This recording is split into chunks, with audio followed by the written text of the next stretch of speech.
हरे Krishna everyone, आपका भगवत गीता की series में बहुत बहुत स्वागत है।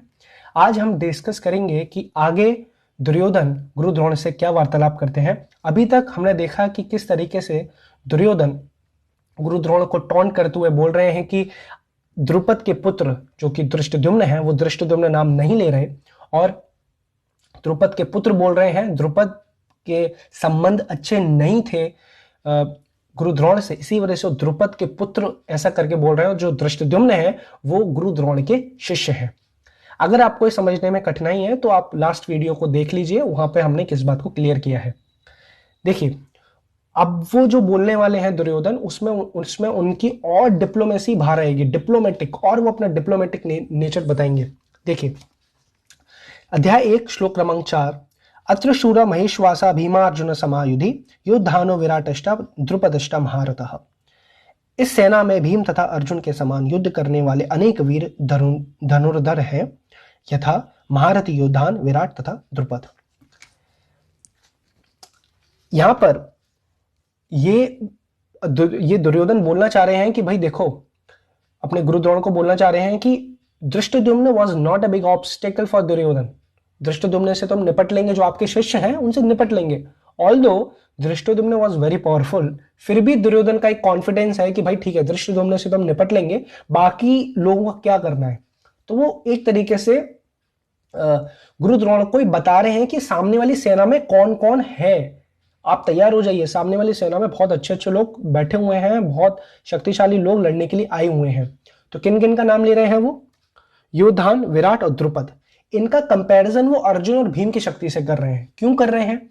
महाभारत में कथा आती है कि एक बार गंधर्वों ने दुर्योधन और उसके भाइयों को बंदी बना लिया था। तो इसी वजह, और तो उसके बाद अर्जुन और भीम ने ही उनकी रक्षा की थी, जिस वजह से दुर्योधन बता पा रहे हैं कि भाई अर्जुन और भीम बहुत शक्तिशाली हैं। और वो बचपन से भी देखते आए हैं कि किस तरीके से अर्जुन और भीम ने अपनी शक्ति का प्रदर्शन किया है हर बार, और वो अनबीटेबल रहे हैं। इसी वजह से वो अर्जुन और भीम की शक्ति से कंपैरिजन कर रहे हैं।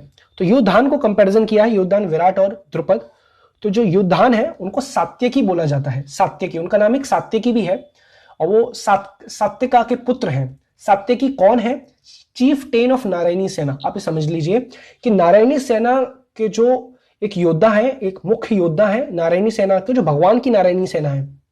बल्कि हम जानते हैं कि जब अर्जुन और दुर्योधन के पास ऑप्शन था कि कौन कृष्ण को लेगा और कौन नारायणी सेना लेगा, तो Arjun was very delighted to have Krishna in his team.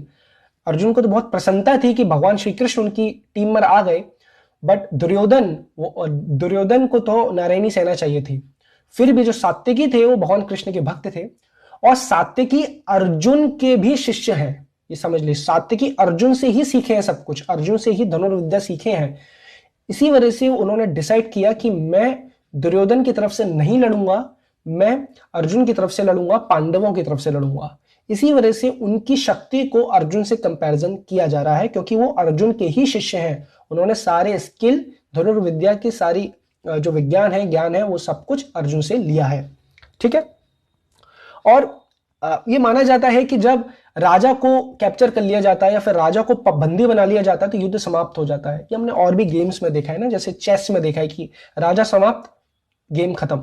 उसी तरीके से गुरु द्रोण कई बार युद्ध के बीच में महाराज युधिष्ठिर को बंदी बनाने की कोशिश करते हैं, पर सात्यकी जो यहाँ पे योद्धान है वो महाराज युधिष्ठिर की रक्षा करते हैं और गुरु द्रोण पर हावी हो जाते हैं, गुरु द्रोण के टक्कर में आते हैं।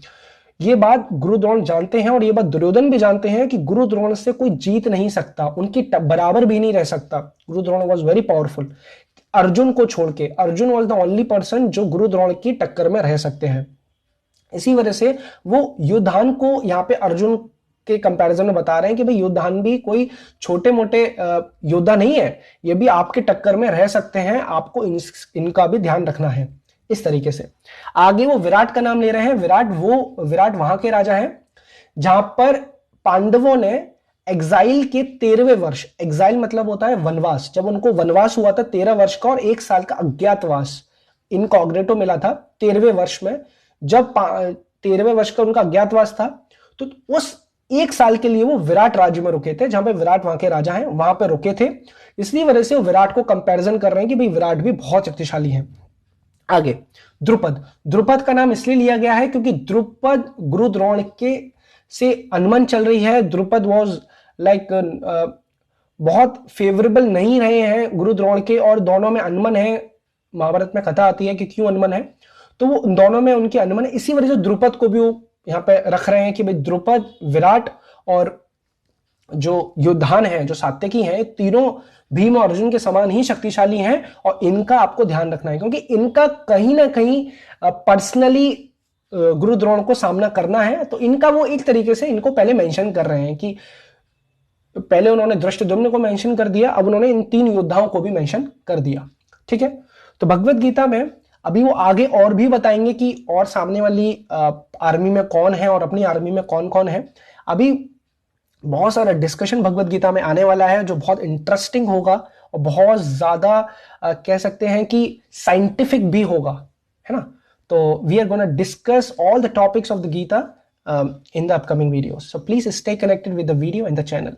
Hare Krishna.